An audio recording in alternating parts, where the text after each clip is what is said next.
a lot. But if we strictly followed the sentencing guidelines, would avoid things of this nature. It's actually the reason why, even for plea bargains, we have, I would call it forum shopping. You know, the inmates, when they are brought for plea bargain, they will tell, you'll know that they would prefer to appear before one judge and another, and not another, for plea bargain, because they know this particular judge is likely to be very harsh, while the other is lenient.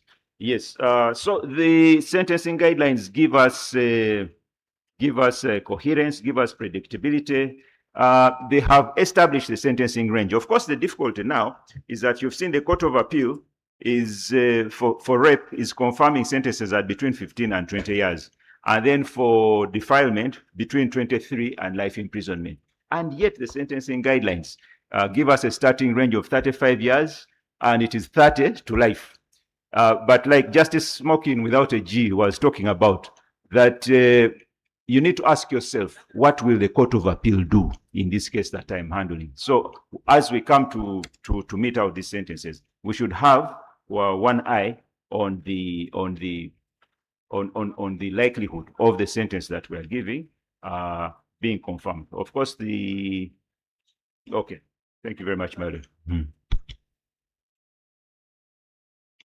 Next Judge Susan Okalanye.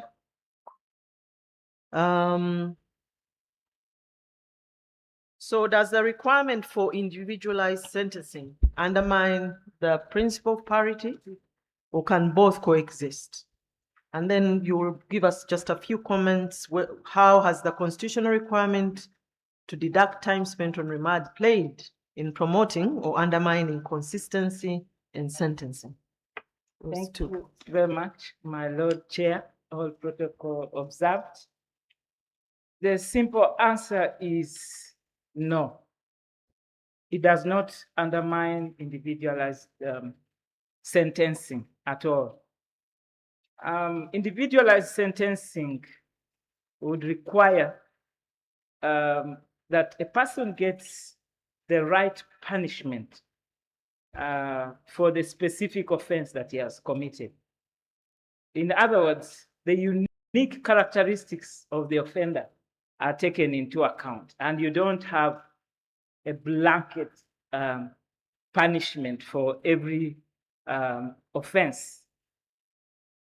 While on the other hand, the principle of parity mandates that similar sentences be imposed for similar offenses committed in similar circumstances, and Justice Elubu has just been belaboring that point.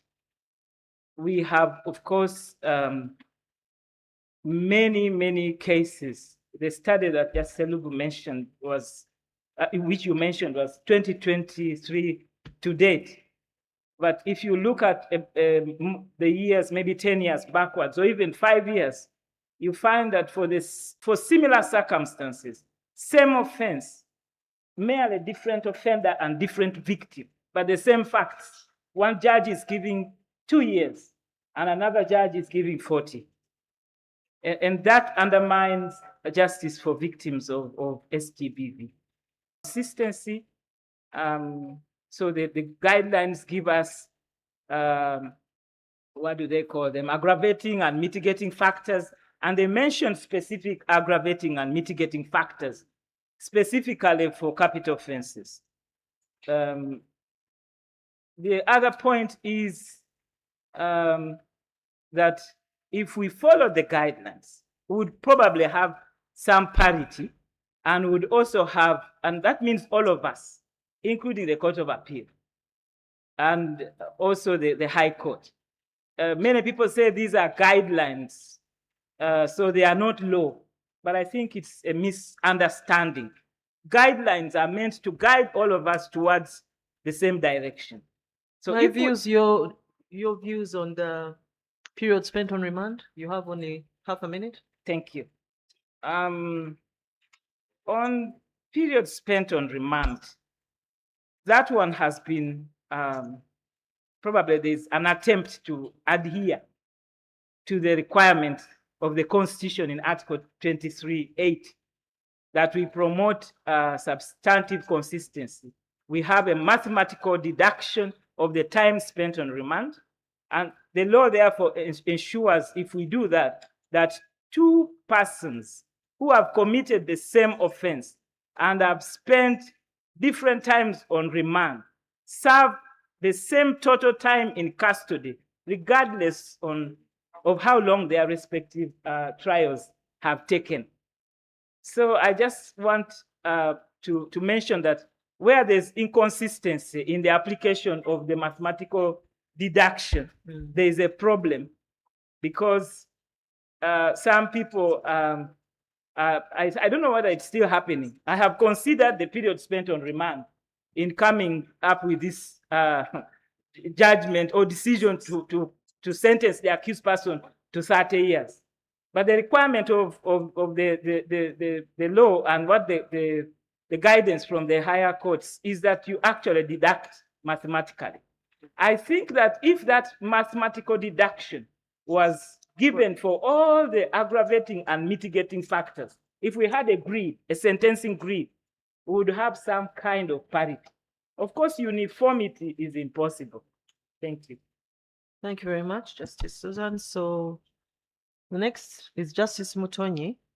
And my question to you is, are life imprisonment and extremely long custodial sentences still justifiable in SGBB cases in light of recent appellate trends favoring determinate sentences? Thank you, my lady chair. Already a lot has been said about mitigating and aggravating, which leads to either that life sentence or long custodial sentences. To me, my answer is yes, there is still justification for that.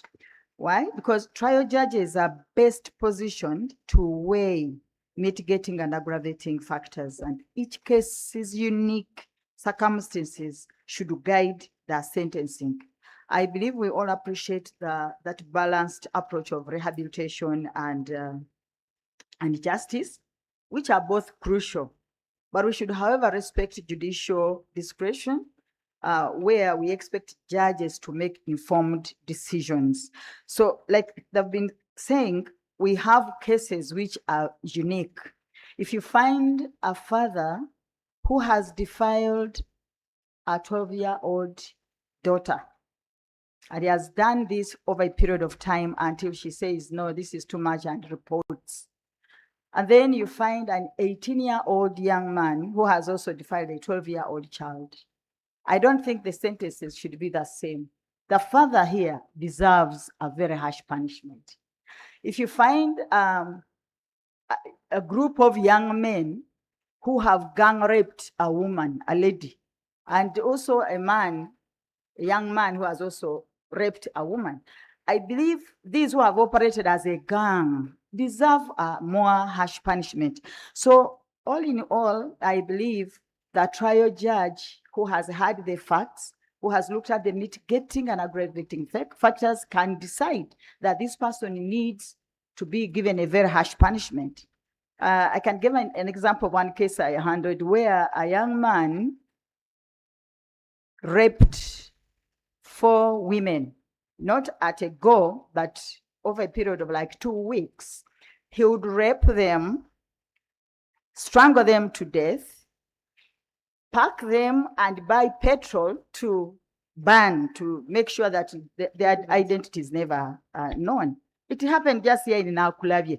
The last victim who led to his arrest had a child. After killing the mother, followed the same procedure of burning. He killed the child as well because the child was crying. Said, oh, the child was making noise for me. Killed the child, threw her out, and by the time they discovered this child, the dogs had eaten half. It was DNA which helped. Now, such a person, I know that is a serial killer. Doesn't he deserve a harsh punishment? Doesn't he deserve even death or life? So in such a situation, I believe, yes, it is justifiable, but it depends on the circumstances of that case. Thank you. Thank you very much, my lord, for those insights. And then to you, Justice Batema, to what extent can the guidelines and comparative precedent restrain judicial discretion without undermining the individualized justice required in SGBV and other capital offenses? Still the question of individualized justice. Thank you. My Lord, in the year 98, I went to Zimbabwe for a diploma in women's law. I got lost in the forest of women's law and did a master's. One thing I learned from Professor Stewart was that this is a difficult area because she said the woman's private parts are the most important, valuable parts of her body. A very precious pearl, priceless, which you can talk about making self-esteem, dignity, and integrity. That all efforts should be taken to protect that pearl, that God-given talent. This professor said, unless all men and women understand the complexity of this organ, they will never understand the harm done when they try to crawl to the heart of a woman to reach that pearl. That's why when we came back here, those of us who did that course, we introduced jurisprudence of equality. And JTI had been giving us 4 days for each level of judges, justices, and magistrates, so that we understand it from the same perspective. When it comes to sentencing, unless you appreciate it from a human rights approach, our law is still mechanical. Say rape, defilement, and then it is seen from a man's perspective, not a woman's perspective. Even when it comes to women, some of them don't know their rights. So you are trying a matter which everybody thinks they know, yet you have to teach them. You have to use a courtroom as a classroom. Now, sentencing in a general manner, as guided by the guidelines, could tie your hands. Much as they are free, you raise them in court and you say, my hands are tied by the law. If you had followed the guidelines, I would be a follower of Justice Kakuru, rape. So what are guidelines? We are talking about facts and the law. It is still debatable as to whether a girl can be raped. And Batema says, no, this is technical. Defilement for age up to 18, simple defilement 14 to 18, and aggravated downwards. The rest is rape, where there's non-consensual sex. But we are debating with the DPP. What should be charged? So when you reduce it from rape to simple defilements, Batema is so lenient. Batema is so lenient. When you don't have money, you are given time to go on remand, wait for Batema, instead of going to the nearest chief magistrate. Bikambo ya falanga. If they decide that the case should die at police or in the state attorney's hands, you will see what comes to you as a judge. And you say, was this attempted? Say, no, we don't charge attempted because a mere touch is enough. You see, there is still debate as to whether the disabled persons don't enjoy sex. Why do you make it an aggravating factor? When they come to me, I look at all these as described in CEDAW, CEDAW Maputo Protocol on the women's rights and all forms of discrimination against women. And we say, what has the International Conference on the Great Lakes region said about violence against women? How do we eliminate persistent restriction,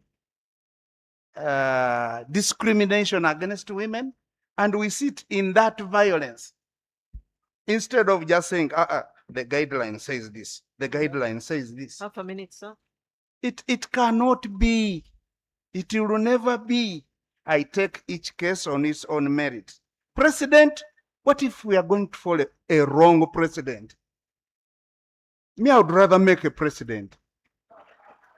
Thank you very much, sir. Those are very strong views, which we shall allow you to comment on. But lastly, let's have the views of Justice Magala. When does sentencing disparity amount to a mere difference in judicial opinion? And when does it rise to an error in principle, warranting appellate intervention under our jurisprudence? Thank you, my lady, the chairperson. As earlier stated by my seniors, Justice Elubu and Justice Okalanyi, it's highly unlikely that we are going to have a uniform sentence, even when the offense is the same. For the simple reason that every case is going to present its own unique facts and circumstances. And as a judicial officer, you're going to take into account the mitigating factors, the aggravating factors, and then you come up with your sentence and you justify it. And you also have to consider what is the purpose that that sentence is going to serve. I'll use the example that Justice Mutonyi just gave us. If a group of boys gang raped a woman, are you going to give a deterrent sentence? I believe so. But if it's just a young boy and who has committed this sexual offense, I think you need to rehabilitate them. You shouldn't give them life imprisonment. So it's important that you also look at the purpose that your sentence is going to serve. Is it deterrent? Do you want to rehabilitate someone? Do you want to send a message out that don't do this again? And when does it rise to an error in principle warranting appellate intervention? When the sentence that you have given is not in accordance with what is prescribed by the Penal Code Act or outside the sentencing guidelines, then that warrants appellate intervention. Then also, if you fail to arithmetically, Justice Okalani just say that it's easy for me to say, I have taken into account the period spent on remand, therefore I am giving you 20 years. Wouldn't it be better for you to arithmetically deduct and say, I have sentenced you to 20 years, but because you spent 2 years on remand, I'm knocking off 2, and therefore you're going to serve 18. I believe that would warrant intervention of the appellate court, and we are guided by the Supreme Court case of Rav Gandhi. Yes. And also, if the circumstances of the case, after taking into account the aggravating and mitigating, and you think that the sentence is excessive, then it will also invite intervention from the appellate court. If you just throw a sentence there and you haven't given the reason as to why you're sentencing someone to 20 years, 30, or life. Thank you, my lady. Thank you very much, my lord. Thank you very much, the panelists. We have actually tried to do it within the allotted time.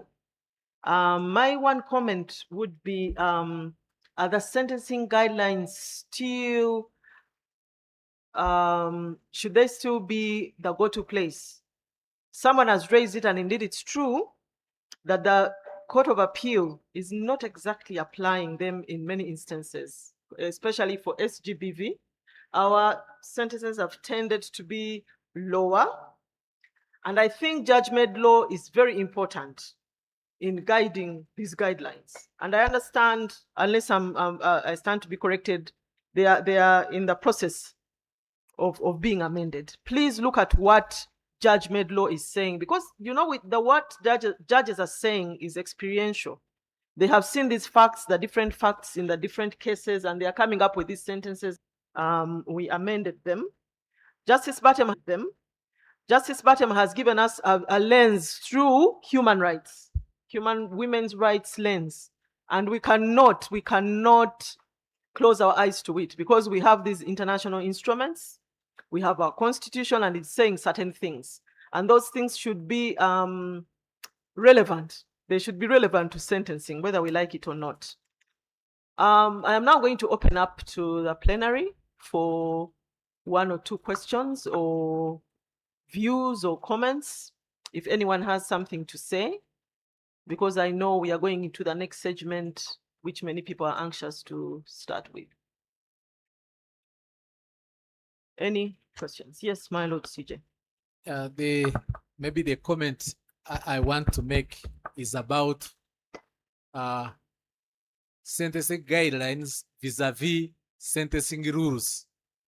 Should we make these guidelines sentencing rules Okay. Yes, I don't- so that we limit the, because I think the argument has been that if you give me a guideline, I can follow it, I may not follow it. And that is actually at the bottom of the inconsistencies we have in sentencing. Now, the second aspect which I want to raise is appellate courts vis-a-vis the trial courts. Now, the trial judge will see emotions which the appellate court does not see. Now, so who should be the pillar of sentencing? Is it the appellate courts reducing them, or it should be the high courts? I think that's a debate we need to have. Because at appeal, you don't see the emotions. You don't see the girl crying. You don't see, you don't see the emotions. So it's something we need to think through seriously. And then the traditional view has been that an appellate court interferes with the sentence on 2 principles. It is either harsh or it is illegal. Now, if I've sentenced someone to death, is that an illegal sentence? No, because it's the maximum. Is it harsh? No, because it's within the range. So how does an appellate court interfere? Those are the questions I always wonder about. For you to say, for us, the way we see it, it should be, we should reduce from 40 to 20. So what is the yardstick? I think this debate, we need to, those are my comments. Thank you, my Lord. Justice Irene.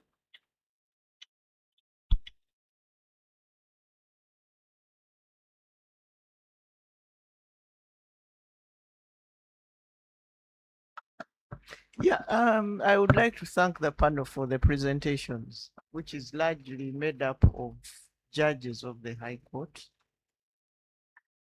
who do not seem to agree with the principles that we use as appellate courts in reducing sentences.